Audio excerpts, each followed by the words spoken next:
production funding for Behind the Headlines is made possible in part by the WKNO Production Fund, the WKNO Endowment Fund, and by viewers like you. Thank you. The brooks, the river, and what's next for Overton Park tonight on Behind the Headlines.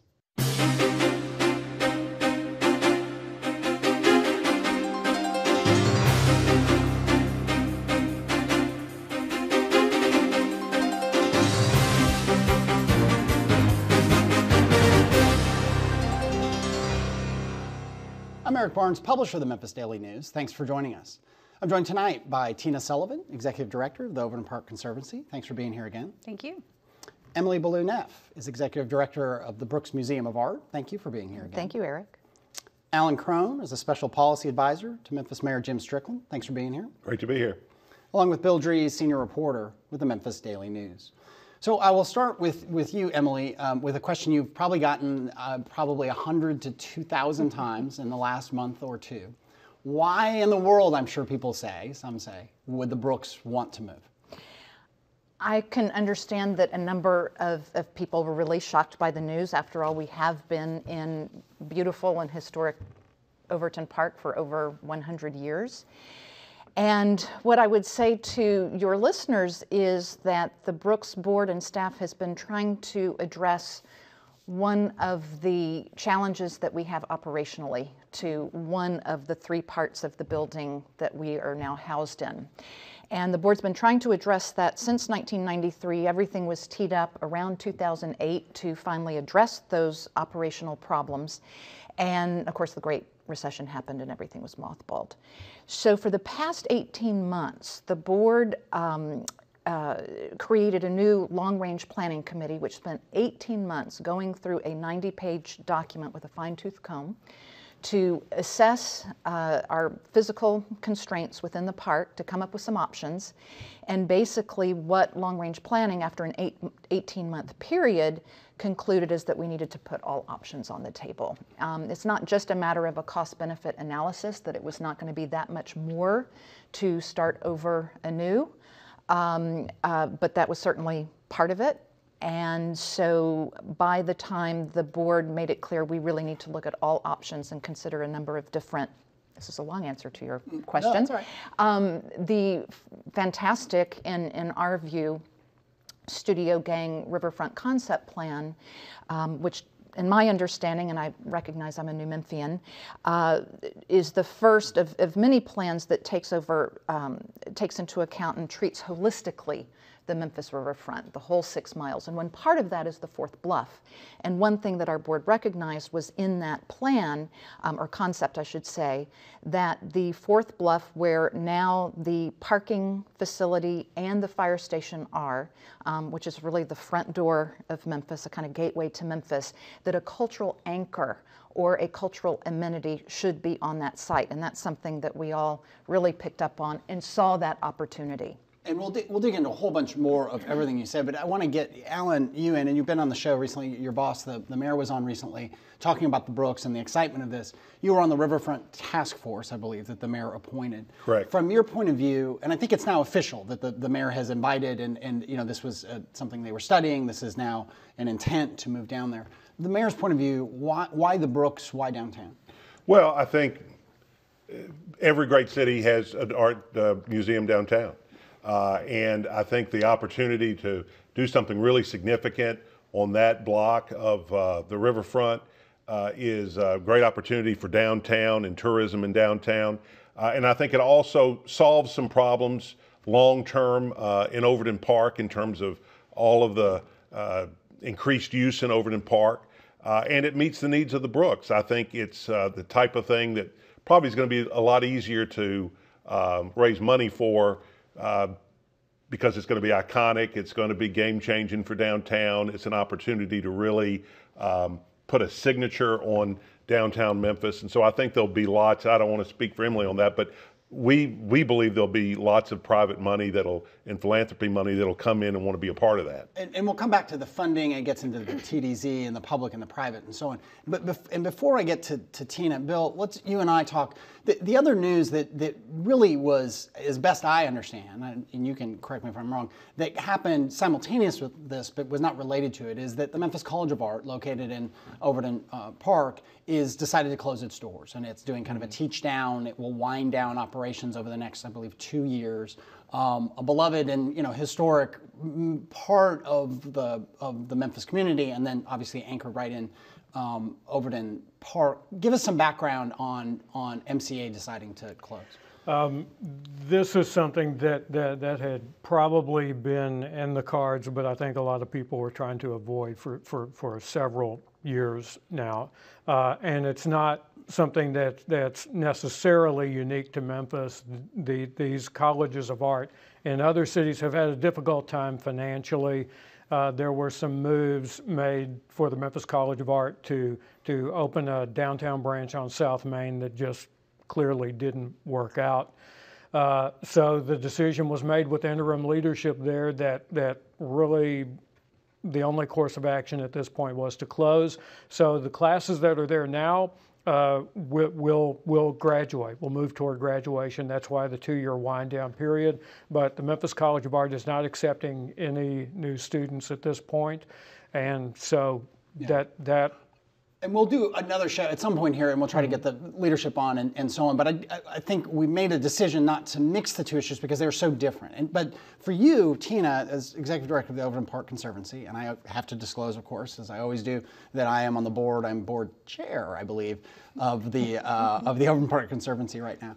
But for you, and you and I have talked about, everyone's talked about what's going on at Overton Park, because these two great institutions are, quote, leaving the park. And so your take on that, the Conservancy does not have formal control over any of the park entities. All, the entities in the park are all separate. But the things you've heard and your reaction to all that's going on. Well, it'll certainly be a pivotal moment for Overton Park after having these historic, iconic cultural institutions in the park for so long, for so much of the park's history. So it'll be a time of change, but with change comes opportunity. So we'll be looking ahead at what to do next with those two assets within the park, and we'll be working with the leadership of both Brooks Museum and the City of Memphis and the College of Art to help facilitate the conversation about what happens next and what would be an appropriate fit for the park long term. Yeah. Bill. Tina, does this give you some new options in terms of the master plan? Well, so we are planning to launch a master plan in 2018, and it has always been our intention to look at the park holistically through that master planning effort and to look at how all of these institutions work together. We work together informally now. Our staff members communicate with each other, and we look for ways that we can have greater efficiencies in our operations and support each other's programming. And through our master plan, we will now also look at the physical spaces and not quite sure yet exactly what the structure of that will be. Not sure if we'll just have simultaneous planning efforts or if we'll look at everything through one planning effort. But it'll be an opportunity to look at the historic uses of those sites and then what really wide open potential future opportunities are. So much discussion in kind of a third angle on this about the architecture that the original Brooks represents, and that the Memphis College of Art building designed by Roy Harover represents as well. Do you know at this point if you're looking at a preservation of those two structures in this? Well, I think it's a little early to talk about the physical spaces. I know that the Brooks Museum has brought in, and I'll let Emily talk about that, but is looking at what the current conditions of the building are and the characteristics of the building. So we'll be getting with some information there, and that'll certainly inform the discussion. And you also, separate from this, there is the group that's working on the zoo parking expansion, and you now have some preliminary designs from Powers Hill, who is doing the designs on that, and you're getting public input on that, correct? That's correct. There's a survey out right now where members of the public can weigh in on what they like about each of those three individual concepts, what they don't like about each of those three. I feel very optimistic that we're going to get to some closure on that issue very soon, and we'll be able to really focus on the other areas of the park and bring our master plan coordination back around to all of the park institutions and working together.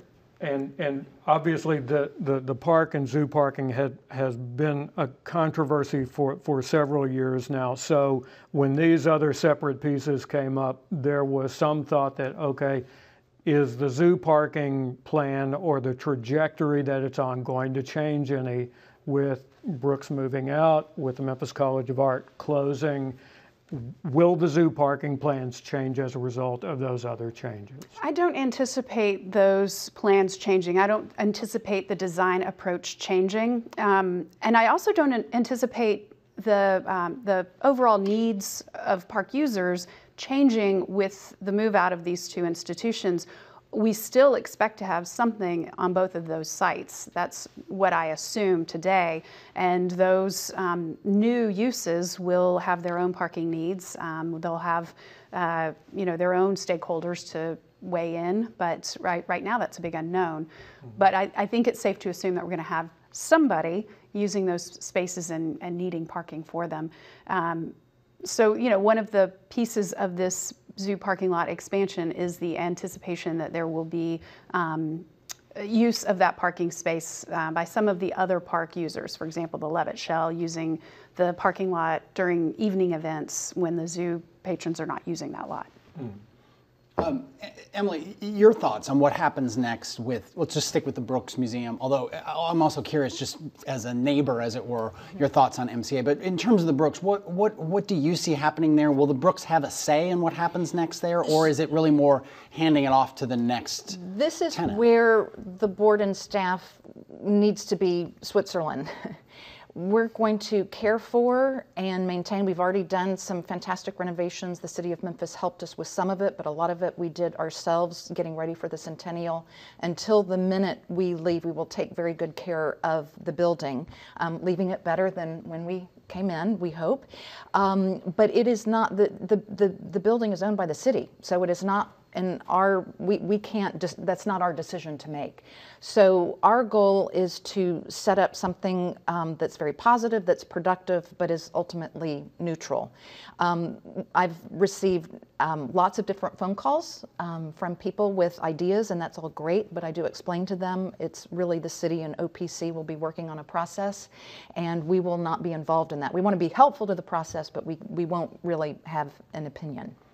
So you, Alan, and the administration is about to take possession. I mean, over the course of time here. I mean, the Brooks thing will take some years, and the MCA is a couple years. You'll have two buildings in Overton Park. Your thoughts on what happens next and what the process should be, and are people calling you and saying, "Hey, Alan, I've got this great idea. I want to put a XYZ into the MCA building"? I've become a real estate broker. I've got a bunch of calls, just like everybody else around the table. But I think we've got a great opportunity. But I think we need to be very deliberate about it, and we need to be very strategic about it, because one thing we don't need to do is further balkanize Overton Park. And if you put an institution in there that it immediately is at full capacity in a particular building, and they need to grow, then that further impinges on the park. So we need to think about not just what the tenant is and is it compatible, but what's its long-term plan, and is the Overton Park a good site for that? And I didn't realize when I took this job that how much the internal combustion engine was going to figure into my everyday life. But parking is a real issue, and we don't want to further compound the parking problems by putting an office building in there where there's people coming and going and lots of car needs. So I think we've got to be very strategic about it. There are lots of good ideas, and one thing that's interesting is I've heard lots of ideas that may or may not be good in the park, but they're great ideas, and so maybe we can find some other place for them in Memphis. And this, I think, will be a good catalyst for acquiring a lot of good cultural assets in the city. Just some technicalities here. The city owns the Brooks Museum. The Brooks owns its collection. Is that correct? So basically, over a series of years since 1916, there are a variety of different collections that have come in, and some city, some us. So it's a little bit more complicated. The building itself, though, the building itself belongs to the city, and I should say that MCA owns its building, so it's a slightly different. Thank you. Yeah. So have you gotten into that yet? I mean, this is all still relatively new, and you have had a lot on your plate, but the MCA owns its building. They have a lease. They have a ground lease, so the city owns the land. Enter the cadre of lawyers, lots of lawyers. Okay. And so really it depends. Right now, it's all kind of in flux. We were talking before the show about, I believe it's a Memphis Flyer article where there was, some hope that a white knight might ride in and save the situation. And we're going to be very cooperative. I know that Doug McGowan and some of the general services folks have been talking about going in just to look and see what kind of shape the building is in. Because if MCA just said here's the keys, they could do that. Could they? Doug McGowan, who's the COO of the city. Before I get to Bill, I mean this isn't a hypothetical, just so so we understand the logistics here of the building. I mean, if MCA owns the building and they've got big debts, and it's a little unclear to me, and I think others exactly how this wind down happens. I mean, are they free to sell that building without the city's permission, or does the lease give you rights to say, well, whoever goes in that building, we have a say over that? My suspicion, I have not thoroughly reviewed. Okay, sure. I told the city attorney, Bruce McMullen, when I came in, when I'm in City Hall, I'm not a lawyer. Okay. So I haven't reviewed the lease with that in mind, but I would suspect that the city would at least be a player in that. Because you would think that, who would want to go in without and then immediately be crossways with the city? Right. I mean, I guess there's somebody who might, but by and large, most people wouldn't want to. Okay. Bill. Emily, let's talk about the riverfront. Sure. Tell me about what you have now. As we speak this week, there is more confirmation that this is going to happen, that the Brooks is going to move to this riverfront property, but there's still a lot left to be done. Absolutely. And so where we are right now, and I do want to just add that the Brooks board and staff has been very sensitive to the fact that we have been in Overton Park for 101 years. My first phone call when the board started exploring the idea of a relocation was to Tina, who's been such a great leader within Overton Park. But now that we are planning to move downtown, where we are is getting ready to hire. We've been vetting for the past several months a major fundraising consultant who will help us with this. We wouldn't have gotten out so far if we didn't already have made significant headway towards what it will take to build this new art museum.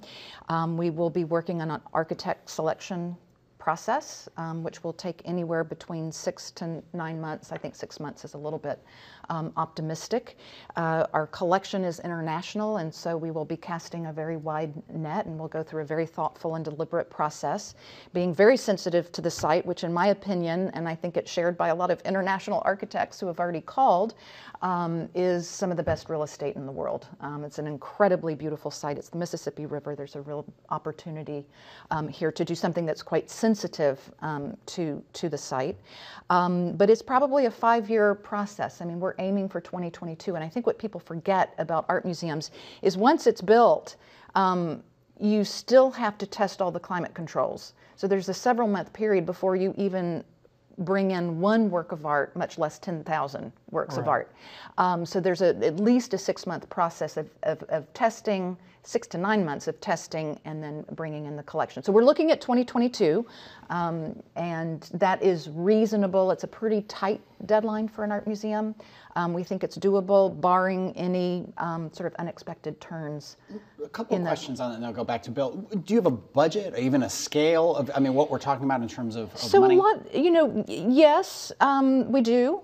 And it's going to be a little bit of a moving target. What we want to do is to build the endowment. I've been through this before, and I know what happens, and everybody gets excited about the building and gets excited by the architect, and they add more and more and more, and suddenly you've gone over budget.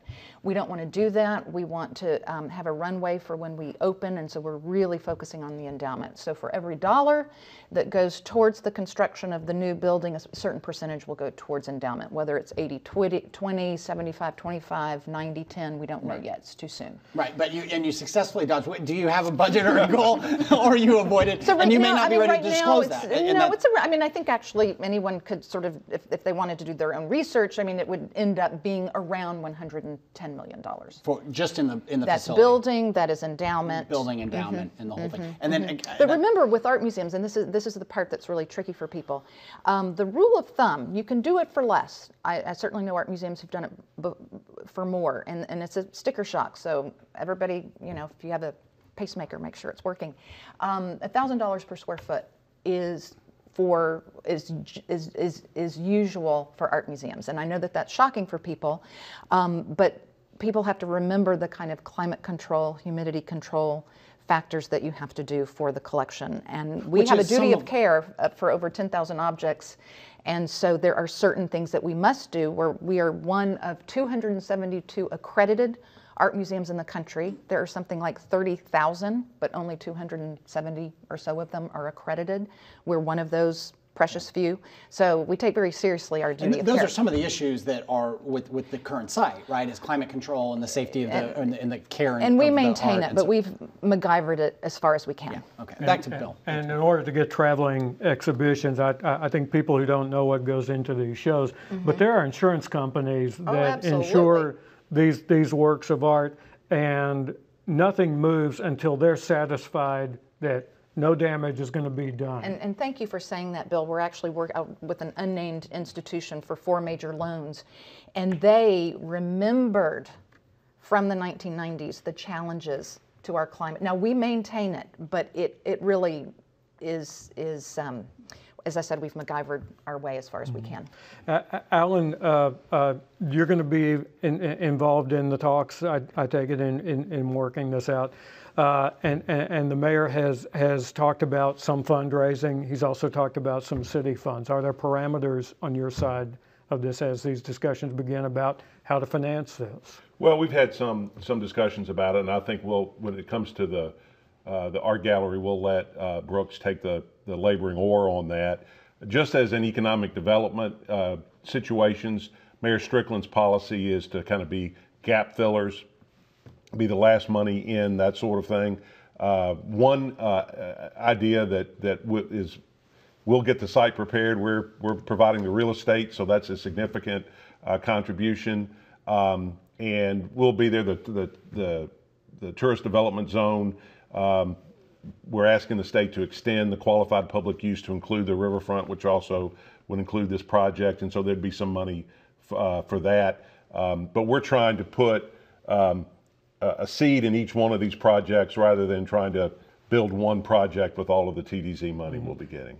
How did Mud Island end up getting linked to this? Was that an opportunity that the city saw to have, since they're right across the harbor from each other on this? Well, I don't think you can talk about Mud Island without talking about a southern connection to downtown. Every plan that's come about in the last 20 years has said there needs to be some sort of southern connection to downtown. In fact, one even had a land bridge that made a lake out of the Wolf River Harbor. And so the opportunity to do a connector that would connect this project with a proposed Center for Freshwater Studies and possibly an aquarium on Mud Island really, I think, gives juice to both projects and turns maybe the Brooks from a, if a new and improved Brooks on the river would, and I'm making this number up, would generate 500,000 people and a year in visitors, and an aquarium might generate another 500,000 people. I think it might even be 600,000 between the two of them. So I think it really does give a lot of synergy, and a lot of it really does rest on whether or not we can get this TDZ extension so that we can use some of that money to fund it. And when do you find out about that? Hopefully by the end of the year, we'll have either an official or unofficial nod on that direction. And this TDZ, just because there's so much going on, is entirely separate from the fairgrounds TDZ. Entirely separate from the fairgrounds. Same law, same, but they're separate funding. One might get approved, the other might not. I mean, they are separate. They're on complete separate tracks, yes, and self-contained. I want to, just a couple of minutes left. I want to come back to something, Emily. And I'm sure you've been asked, and I actually I've seen you be asked at a forum I was at. When you talk about raising that amount of money, a certain number of people say, well, why not raise that money and invest it in the existing facility? There are problems, as you articulated, and we've written about and other people have written about, because you've talked about some of the issues with why not put that money into the existing site given the 100-year history there? I think that we have physical constraints within the site that we're on. I think our board is very proud of Overton Park. We probably have some board members maybe even in common, or at least supporters in common. And if you look at some of the options for staying where we are, the one that the board was gravitating to would include taking over more of the precious parking space that we already have. It means more concrete in a green part, not less. And regardless of how OPC and the public feels about that, our board is not necessarily convinced that that's a good idea for the park. So believe it or not, the board was considering all of the different options and also thinking about what the impact would be for Overton Park. And actually one of the conclusions was sort of relieving some of that congestion, kind of lets out some of the air, so to speak. I'm mixing metaphors left and right. But we would end up with what is already 3 different building campaigns knit together. Anyone who has been to the building will know that we have some wasted space. Okay, and I apologize. I'm going to have to cut you off, but I appreciate the answer to the question. I know you've talked in other articles, and there'll be more conversation about this. I want to thank you all for being here. We'll be off next week. Everyone enjoy Thanksgiving. See you in 2 weeks.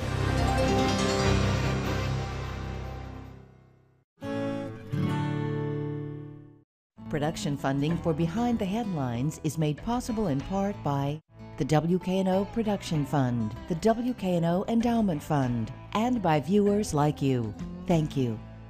The brooks, the river, and what's next for Overton Park tonight on Behind the Headlines.